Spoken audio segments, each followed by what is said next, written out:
Yo, dans cet épisode, je vais te parler d'un personnage Marvel tellement puissant que l'entité cosmique Galactus n'est rien à côté de lui.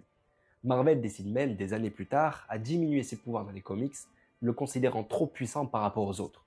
Je parle bien évidemment du Beyonder. C'est une entité cosmique extrêmement puissante. Son origine précise est mystérieuse, même si le professeur Xavier fut à un moment convaincu qu'au départ, il était un inhumain mutant dont le pouvoir s'était manifesté lors de son passage dans les brumes tératogènes. Ce sont des brumes provenant des cristaux tératogènes qui permettent à un inhumain de déclencher son pouvoir.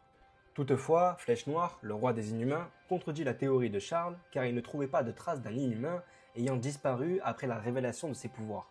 Le Beyonder est généralement décrit comme une force de la nature ou une entité au-delà de l'univers, représentant une sorte de conscience cosmique supérieure.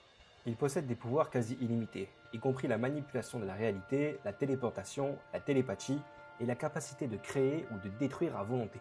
Le mec a déjà détruit une galaxie à cause d'un simple caprice, et a même tué des célestes. Mephisto a lui aussi failli y passer après une petite visite dans son royaume. Dans la série Secret Wars, le Beyonder est fasciné par la nature de la vie et de la réalité. Il veut comprendre la nature du bien et du mal.